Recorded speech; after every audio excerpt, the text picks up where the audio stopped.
verify that sine t square is a solution of the ODE, this. Then use the method of reduction of order to find a second linearly independent solution of this ODE.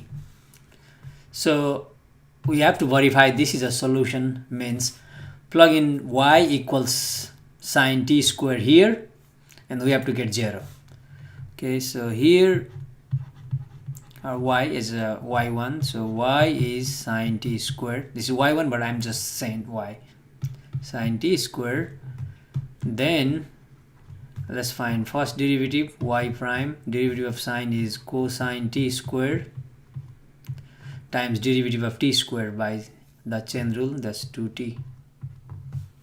Okay, now we have 2t times cosine t square, and when we find second derivative we need to use a product rule, because we need to use the product rule. Okay, from the product rule we get 2t, derivative of 2t is 2 cosine t square plus 2t is here times derivative of cosine t square. Derivative of cosine is negative sine t square times, from the chain rule, derivative of t square, that's 2t. So let me simplify this. This is 2 cosine t square, positive and minus is negative, 2t 4t square sine t square. Okay, that's y double prime, this is y prime, y. Now we plug these into the ODE and we have to get 0 in the left hand side. Plug these into the ODE, ty double prime. So here is y prime, so here is y prime, y double prime, so we need to multiply by ty double prime minus y prime, and we multiply this by negative 1 and plus 4t cube y, so we multiply this by 4t cube and we add them, so we need to get 0.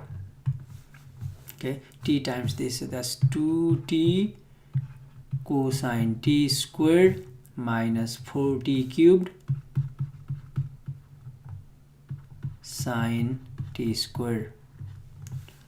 Okay, minus y prime is here, negative 1 times 2t, negative 2t cosine t squared. Okay, plus 4t cube y, so multiply this by 4t cubed plus 4t cubed sine t squared equals 0. So we want to see if this is 0.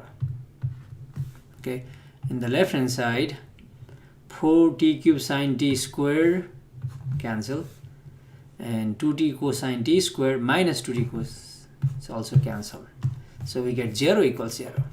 Okay, 0 equals 0.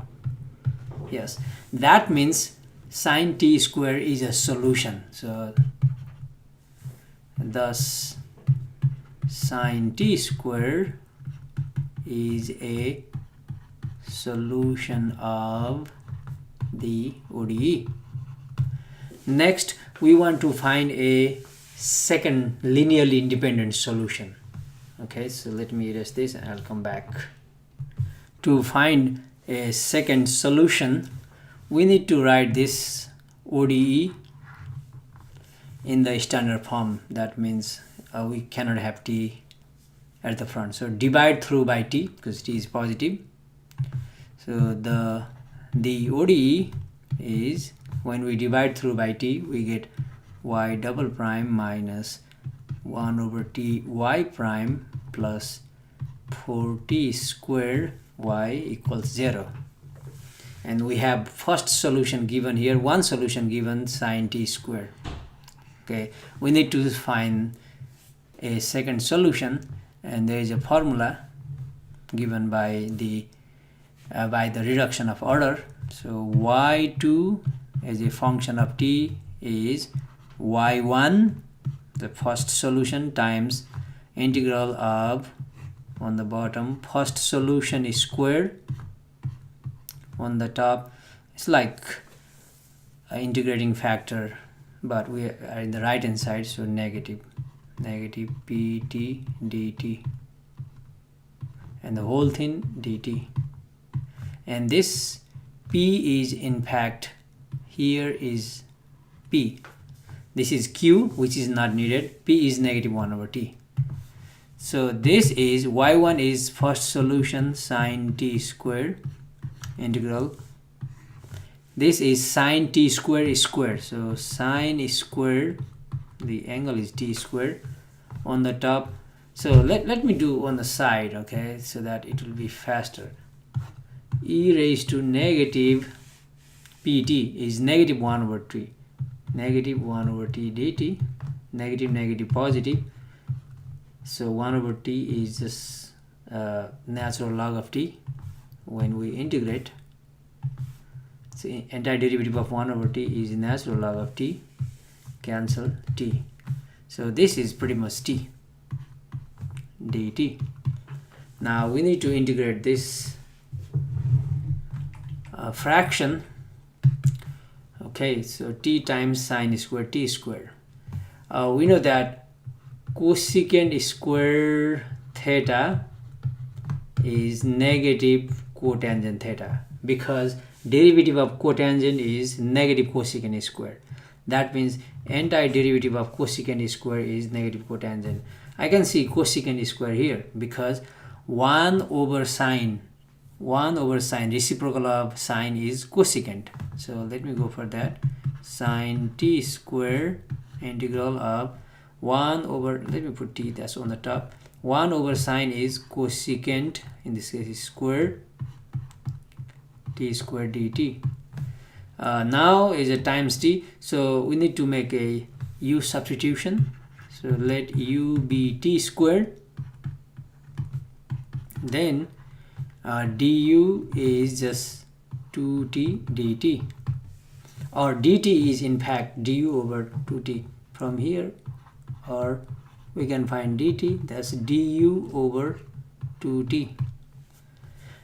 In fact we need 2t dt, 2 is missing, so instead of going through this we could have just multiplied by 2, and 2t dt is just du, and to cancel this 2 we need to divide by 2. Okay, or you can go through this, same thing. So this is sine t square integral of t times cosecant square u, and this dt is du over 2t. Now we can cancel t, and this 2 can be pulled all the way outside, so 1/2 sine t square. Now antiderivative of cosecant square u du, that's just negative cotangent u, okay, but u is t square, so I plus c, and I'm taking that c equals 0, plus c, but okay, take c equals 0. Okay, so this is a parenthesis, but take c equals 0. Negative 1/2 cotangent is cosine over sine, so that we can cancel cosine, sorry, sine. So cotangent t square is cosine over sine, sine cancel, just leaves cosine t square on the top, and we took c equals 0. So a linearly independent second solution is negative 1/2 cosine t square, and by the principle of superposition, any constant multiple of a solution is also solution. We can multiply this by negative 2, and this is gone, so cosine t square is another solution. Okay, sine t square was given, and we verified that, and we found a second solution, which is cosine t square, final.